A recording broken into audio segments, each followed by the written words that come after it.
Hello and welcome to the Winners of Sheffield Podcast. My name is James Travis and we are here today at Club de Padel meeting Joe, the manager.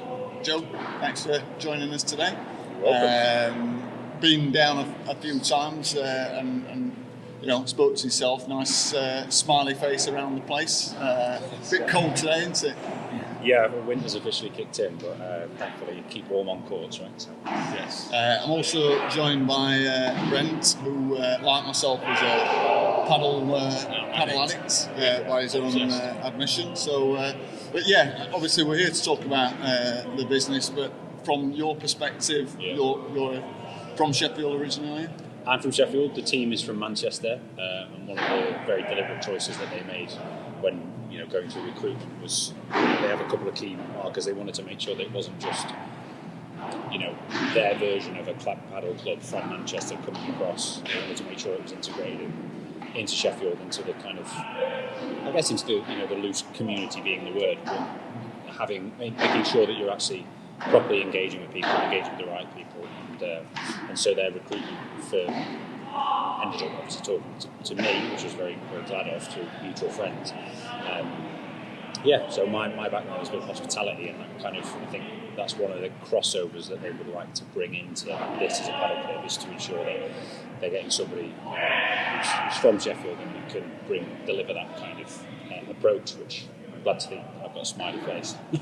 I'm not sure other people would agree, but So, obviously, for people who don't know, Club de Padel is their second venue. Is it? Correct. It's the same name over in Manchester. Club de Padel Manchester, so they opened in 2022. Outdoor court, so quite different setup to this. But yeah, they were the first in Manchester. And this is then their first indoor court, so the first kind of setup of this recipe, warehouse style. Whereas at the moment in Manchester, they're kind of Lower Deansgate, in and outside kind of semi-temporary kind of site. So they've been there for a few years, well established, but surrounded by a lot of residential.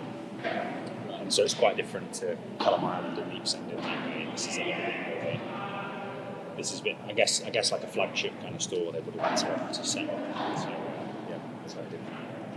And is there plans presumably for other sites throughout the country? Or? Yeah, there's they would like to expand across the UK. I think it's been cited quite a few times that Sweden's an example of having this paddle boom and bust kind of scenario, which I think there's lessons to be learned from, to make sure that you're doing it in a sort of sustainable and kind of you're finding the right locations rather than just trying to seize on every opportunity. To be quite easy to just kind of put as many clubs as you can and just try and roll it out, but I think their approach is probably going to be a little bit more measured. And that's the key that I like with the paddles that you see now. It's like, I've only been doing it for like 3 or 4 months, and it's just the different types of clubs. How have you found it in like Manchester, being a totally different setup to this one? Is it a totally different community that you're experiencing, different player, that sort of thing? It definitely is, yeah. Because they were the first in Manchester, they kind of have this, a reputation. There are more options in Manchester now, and so. Was it the first ever, is it that paddle court? I believe it was I believe so. Yeah. Oh, okay. Yeah. It was 2022, I think it was, December. They are surrounded by a slightly different demographic. Obviously in Manchester you've kind of got a little bit of a younger generation with more disposable income. There's more that kind of high-rise, new flats, that kind of thing. So they've got a lot of occupancy around there, and that's who plays at the club. Whereas here it's a little bit more destination-based, as Neepsend is for almost everything. And I take it that's why he's gone into, with Club de Padel, he's gone for the graffiti on the outside. He's gone for the overall aspect with the clothing in there. Yeah. If it's like that, is that why you've leaned into that sort of stuff? I think this building's quite an interesting example of how. I don't think you could come up with a more iconic Sheffield building in many ways. It's something it's in Callum Island, Neepsend area, which has seen obviously a lot of change in the last 10-15 years. I guess paddle is also a new sport, but it's also probably quite demonstrative of the way that people have changed their habits. Yeah. My background being hospitality, I used to serve a lot of the people I now see at 6 a.m. Yeah. 10 years ago, I was serving them shots of tequila at 2 a.m. Yeah. And there's a kind of it's quite interesting the way that that's played out. Yeah. I can imagine a lot of those guys are still having tequila at 2 a.m. 4 hours later, yeah. I guess that's age as well, but I do think that paddle, and it's interesting for me knowing, having worked in the area more in the hospitality and more in the sort of alcohol kind of side of stuff, to then move into more leisure and seeing the way that people change their habits. Like when we first opened and there was this idea of opening at 6 a.m. to 11 p.m, like there was a part of me that was thinking, I think it's kind of a bit crazy. Yeah. That was my follow-up question on that, is like, how was the team anxious about opening, all of the team, were the owners like, no, we can do this? There was a confidence. When we first talked about it, I was thinking in Manchester they open at 7. Again, I think that's kind of just a reflection of the area, and people are a little bit closer, so you can get to the club, get back to work in time. Here's a little bit different. A bit more people are travelling in for the 6 a.m. and then they're travelling on to work. So and I think that was reflected when we initially went from 7 a.m. to 6. That's what we opened with, and it's not full every morning, but there are mornings where the occasional Tuesday where it's 5 courts at 6 a.m. and it's the same faces. It's not you guys, but it's you guys and a lot of other people who are, sort of, I guess you'd call sort of sticky players, like people who have found the club and we're really, really glad to sort of be a club where we can sort of grow with the players. Like, it is a new sport. Like, nobody really knows the recipe for what should be done, but I know we kind of have an idea of what we would like to do with the club, make sure that it's hospitable and have players who continue to want to be a part of this as well.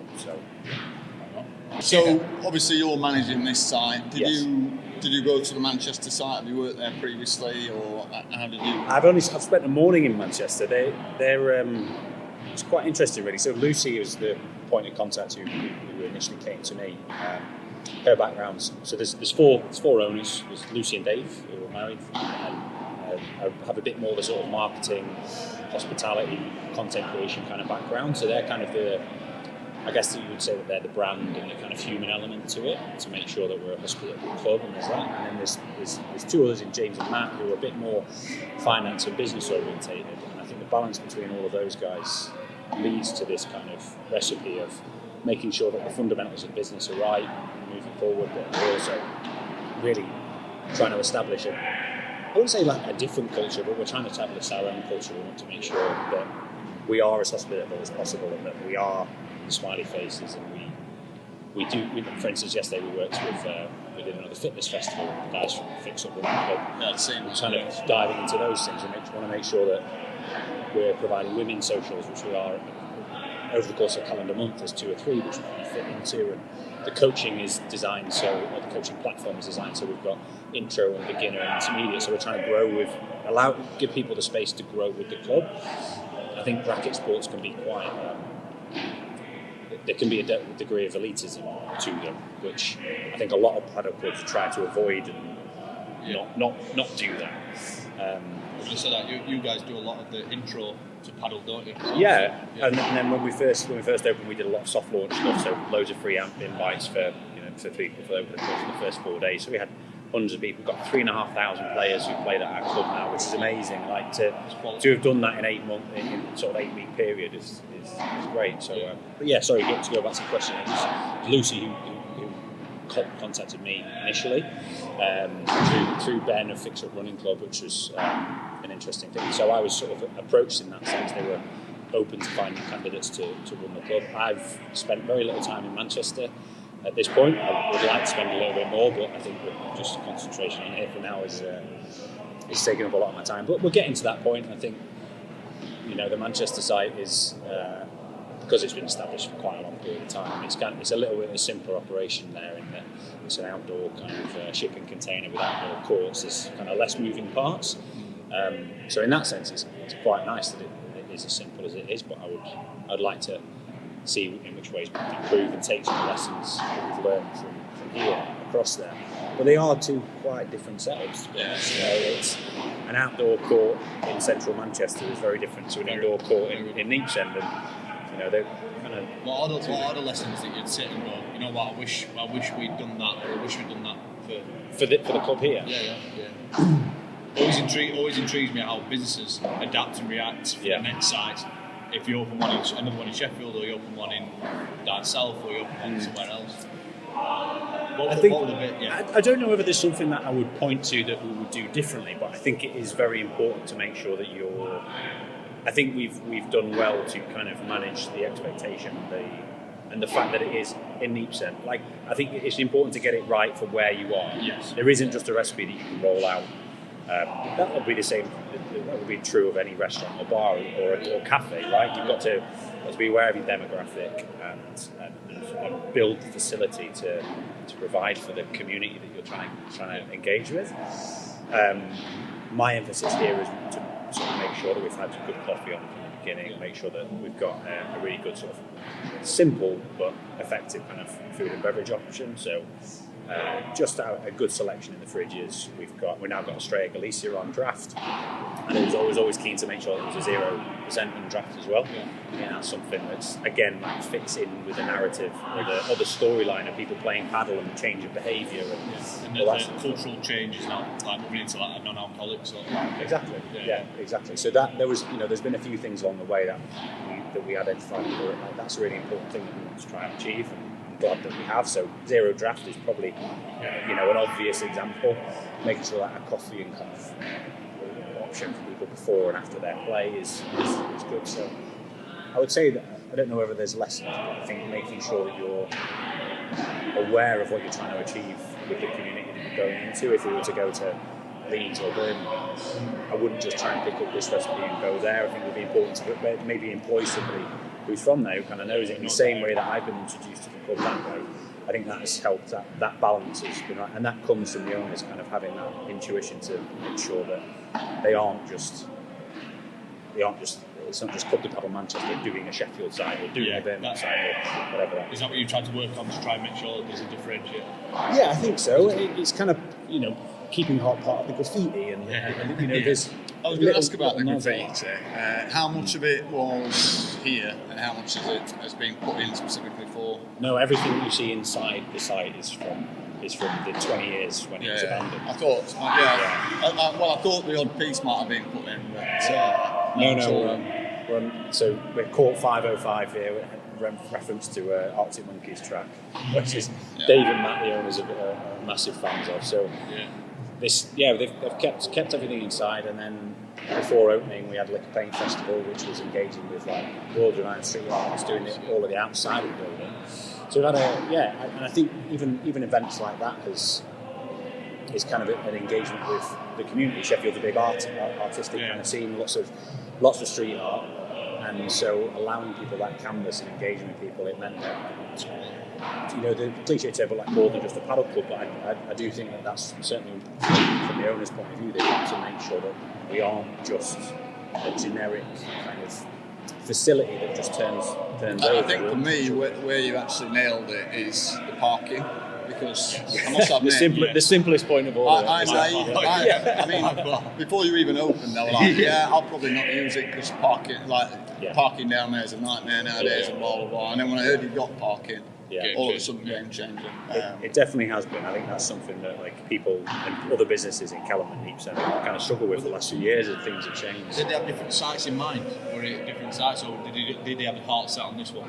This is actually, so it's owned by the guys who are also doing the Cannon Brewery development next door, so Capital and Centric, and it was a conversation I think it was ongoing as to Capital and Centric are renovating this amazing old sort of historic site in Sheffield, putting in new residents, and if you're going to put in 200, 300, 400, however many flats they're going to put in, you need to have something that's not just a bar or restaurant nearby. And so I think actually I don't know exactly what happened in terms of approach, but I think it was an ongoing conversation that was like, actually as a sports facility that would be really, really good. There's this new sport paddle, etc., and it came from there. So we do benefit from good parking. We are eventually going to put some outdoor, we're hoping to put some outdoor courts there next year. But we do have more like round the other side of the building. So there is, I agree that parking, and maybe parking is an example of it, but it's the accessibility part. If we didn't have that, then we wouldn't allow to engage with people. We wouldn't be able to get people there at 6 a.m. The ease of being able to come in,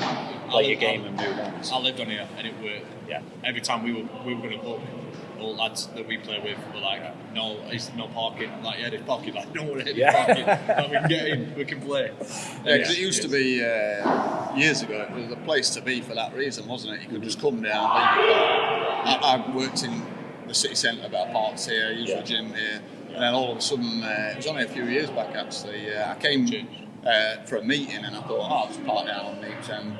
And it was just like a different world, and just thought, for me, ruined it somewhat. I've worked in this area for 10 years, and there's pros and cons to it. When it was lawless, it was a bit of a nightmare. And now it's a bit of a nightmare for another reason. I think it's important for us as a club that wants to turn over people and have people in and out every single day, hour by hour. We really benefit from having that outside space. I think it's a very important part to be accessible to people. If I could say on that as well, what I've noticed is that Callum Island tries to use every single bit of space, but this place uses, like with the parking, is different. It allows people, like you said, accessibility. Yeah. And it's created like this, like you could have probably changed this and altered it to make another 2 or 3 courts and make it a little bit crammed. And you could have, sure. Sure. And it's like how it is now. It's bang on. It feels like different to normal Callum Island. It's weird. You'd have felt like a battery chicken. It was too enclosed. It's different. It's different. Yeah, it's quality. Yeah, it's. I must admit, like I say, I've eaten my own words because when I heard it were opening, I was like, nah, probably won't be for me. It's definitely right up there for me. You see it all the time. It's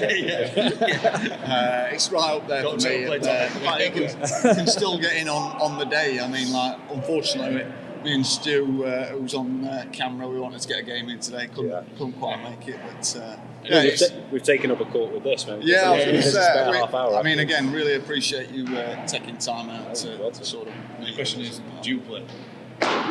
You're not massive player, are you? No, I. It's actually not that I'm not bothered. I played for an hour before I took this job. It's like Tony Montana, don't get out of Don't get it. There's a couple of lads who work here who've become. I've played some of them. Big B. Yeah. So he's an example of the sport grabbing somebody. I have a 6-month-old daughter. I've taken on a new job. So for me at the moment, it's like I haven't really thought about playing, to be honest. I would like to, but for me, it's kind of like this club is. It's not just work. It's actually the hospitable side of me is that I need to get all the other things right before I sort of take the luxury of playing myself. Like when we came in, the first thing you said, right, you want to do that, you want to do that. Is that because you just want it to be the best as you can, like physically? Yeah, and I think it's really. I think there are parts of my hospitality background which make me. It's. For you guys as customers, I want your journey to be seamless, and maybe parking is an example of that, or being able to get a coffee straight away, or grabbing a water or a Lucozade on the way out. Like there's those little bits, and I know they're simple, but for me, I want to make sure that everybody's journey into the club and whilst they're playing is the best it can be. So we're just adding little bits, whether that's the clocks that we've installed recently, which was something that people requested, understandably. So for me, it's like I want to make sure all of those things are right before I allow myself the privilege of playing, to be honest. Although maybe this is sounding a little bit deeper than I thought. I just don't really have the time. Right. But one of these days, I will play the two of you, and you can show me how to actually, actually play the sport. I do enjoy it, and I love the fact that it's a new environment, it's a new game. It's something that generally customers like you guys love it, right? I think you touched you're passionate about that. I think you touched on something there because racket sport, I've always been quite intimidated to go in and play. I've never played tennis. This is the first racket sport I've ever played, and it's just obsessive. Like I see people inside Club de Padel and all courts more than I see my family at times, and it's. I was saying this morning, we obviously interviewed Alex and played paddle this morning, and genuinely, I mean, I've listened to a lot of reels lately, and I think obviously November is here and it's all about mental health awareness and all. I think paddle's done more for men's mental health in this, certainly here now, than most of those movements have for decades. I agree. I think there's, in light of sort of men's mental health thing, I think a lot of it is.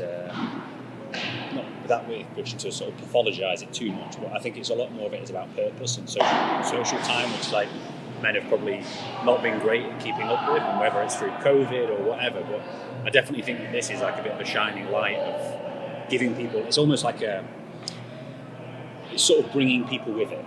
it's like allowing people that space and that time to see friends. Like men are historically terrible at keeping up with friends and keeping friendships, and this more than anything, I think, has allowed people to establish friendships beyond just keeping hold of it. I've only known Brent for a couple of months, but I can guarantee he's on my friends and family list. So is Stu, to be fair. So I mean, my wife's often asking, who's Brent? Who's this? Who's that? Again, I joked about it on the previous episode, but I think Playtomic's like Grindr for straight end up messaging, you end up following people and stalking them. And, I mean, we've got a third game, I think it is, against two guys that we just played randomly. We got beat. We said we wanted revenge, got beat again. We're coming back for more punishment. I look at it and I see James playing. I'm like, why is he cheating on me with? Was he cheating? I asked him if he wanted to play. I messaged him the other day saying, Are you available on Friday for a game? You were like, I'm already playing, mate. I'm like, I'm cheering, mate. He's ditched me. Yeah. Are you finding that people are like, I know there's all types of people playing here. Are you finding that it's bringing people together quicker? Because a lot of people you'll see it in hospitality. A lot of people socialise over alcohol and sports and things like that. Yeah. Now people are doing it like through clubs like this, aren't they? Yeah, like the Run Club and stuff. It's interesting to see the different ways in which different demographics are engaging it in different senses, and maybe there's the run clubs, there's the fitness festivals that we've kind of worked with, which is great because it's given them a bit of a focus point. And like, so yesterday they did like different stations, a bit of a high rocks kind of thing, and then the other half hour was then playing paddle.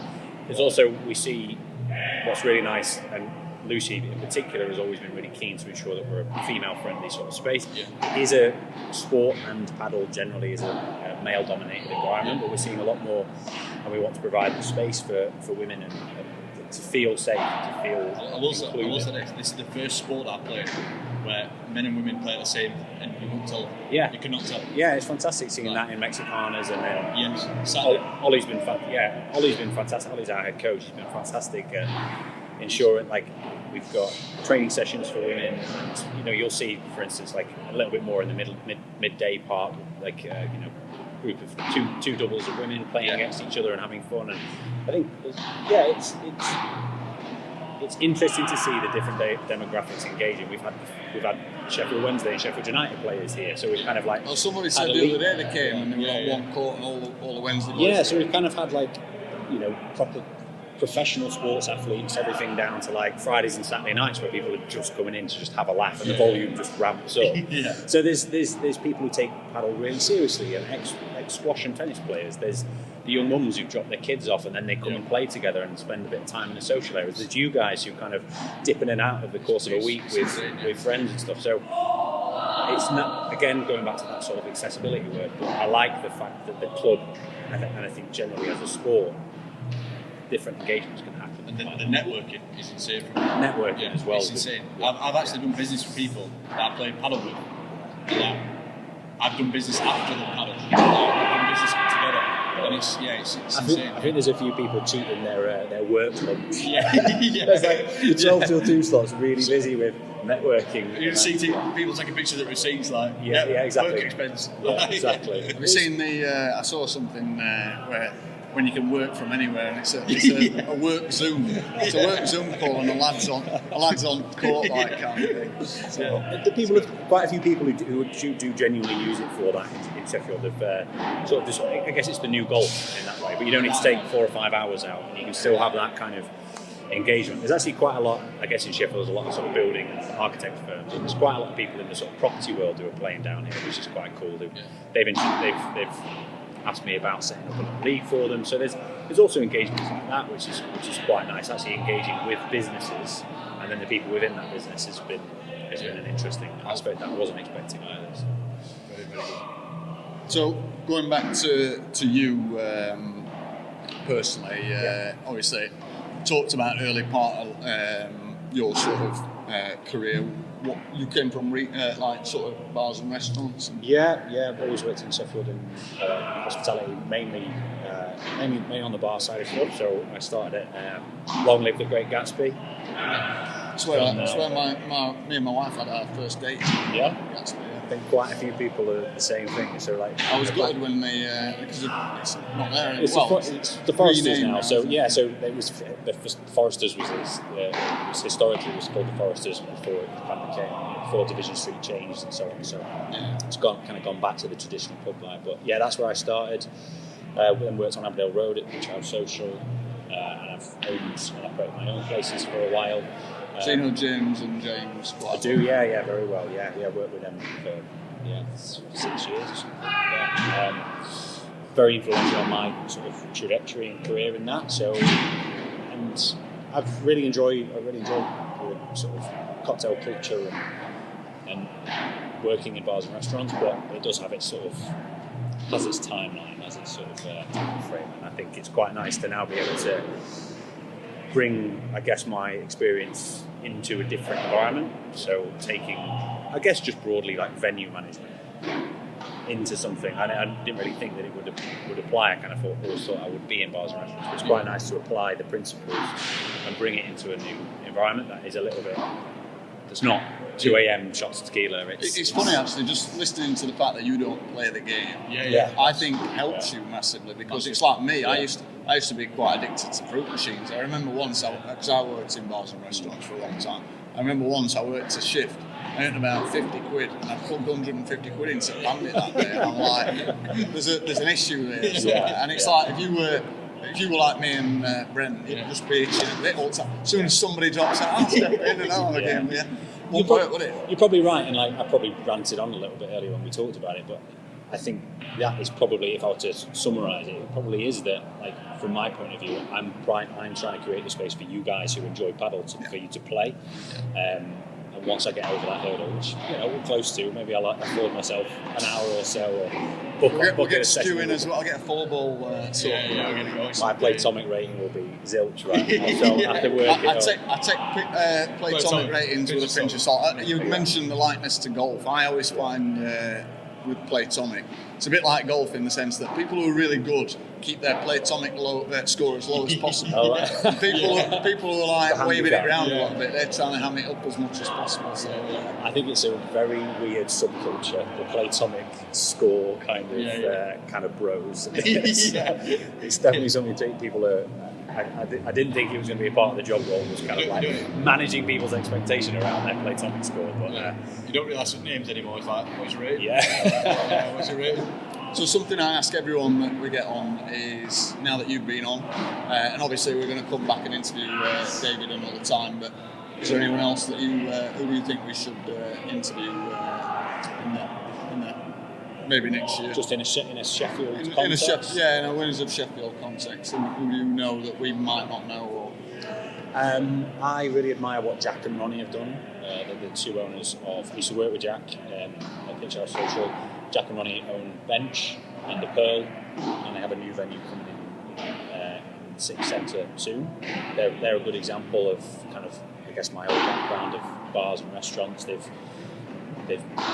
created three concepts and have smashed every single one of them. So they're an interesting one. If you haven't spoken to James and James already, obviously Mr. James O'Hara. James Hill was meant to be our first ever episode. Oh, nice. For whatever reason, and now it's sort of like he's very busy, and but I am trying to get both Jameses on either collectively or separately. Busy men.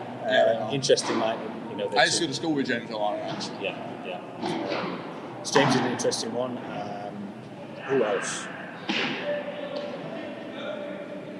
I think I'll drop it into the comments section. I think that's more than if you can introduce me to Jack and Ronnie that you mentioned. Yeah, more than happy to. Yeah, there we go. Yeah. Anything else that? Right, rather than stop it there, what are we at time wise?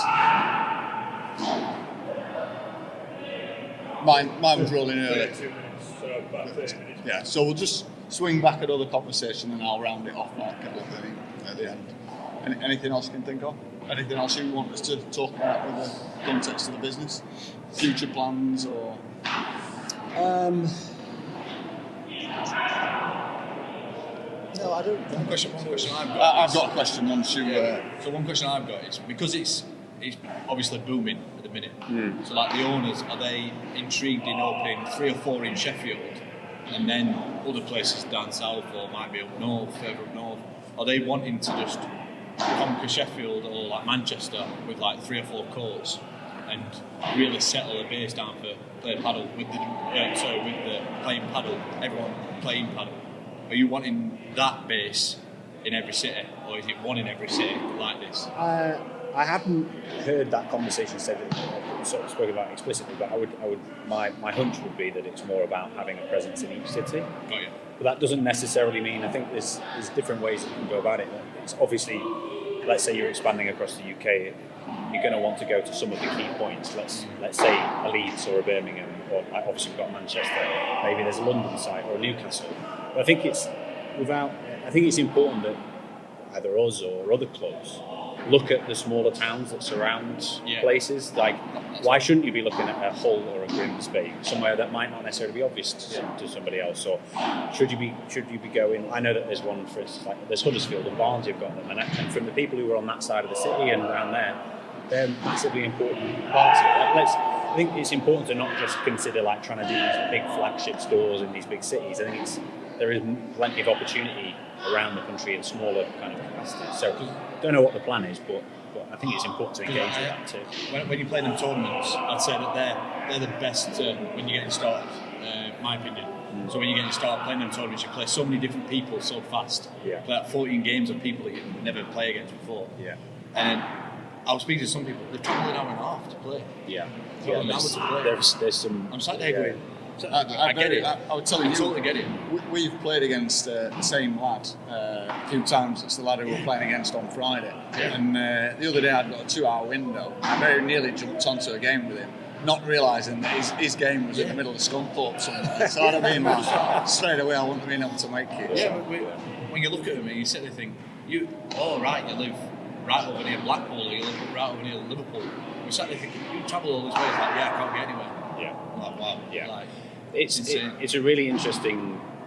It's really interesting to be a part of the journey, not only of like obviously this club, but just as a sport in general, because there is no rule book for it at the moment. I think there is so much opportunity. It's obviously such a fun sport, having not played it myself. But you can see how much fun it is for people, and I think that's the important part of it. I've got a question on the hospitality side. So for me myself, I film the games. So I film the games that I play, and I create like a little bit of a brand from it. Yeah. And then I've filmed loads of content, and I'm putting loads of content out there. So like the engagement is just insane. Yeah. Straight off the bat. Yeah. Like, I put a little tester out there, 1,500 views in like a day, really quick on a blank account. Yeah. Is that something that you guys would lean into? As in like, because you've only got limited of how many people you can have in there per hour or so. Is that something you lean into? The content creation side of stuff is Dave, one of the owners, kind of direction. Yeah. He's quite specific with the direction and how we sort of I guess how we present ourselves to people. We've obviously got the club in Manchester, which is outdoors and has been running for quite a few years. So engagement with like the running, there's a maid running club, for instance, over there, and they've got like 400 or 500 members, which is just absolutely nuts. Monday nights is like there's 80, 90 people every single Monday doing these runs, and I think from our side of it, the kind of I think a lot of our social media and our sort of presence to people is not necessarily about the seriousness of the sport. It's much more about the people who we engage with and like the fun times that people have, whether that's through a run club or. I think the direction is more around that than necessarily there. Yeah, it's more like paddle is sort of incidental. Yeah, but the fact that it could be basketball, it could be pickleball, it could be something else like that. But it's kind of like those key things would still be a part of it, is to ensure that it's accessible and fun.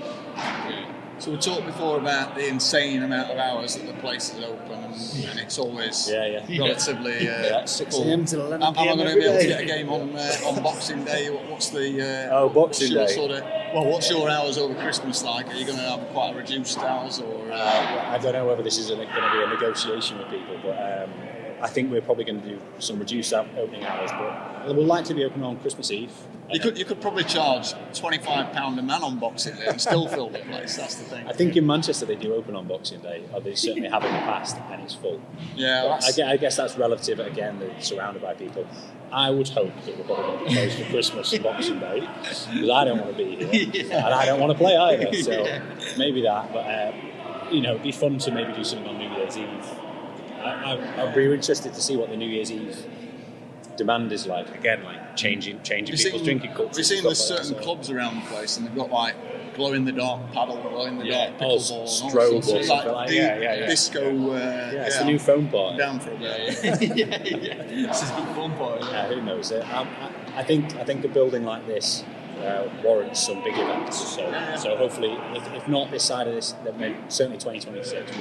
What about a deep house rave? It's nothing's off the table. Nothing is off the table. I'll arrange that for my 50th birthday in 6 or 7 years' time. I'll come back and have a deep house rave. Sober party till 2 o'clock in the morning or something unusual like that. Last man standing, Royal Rumble style.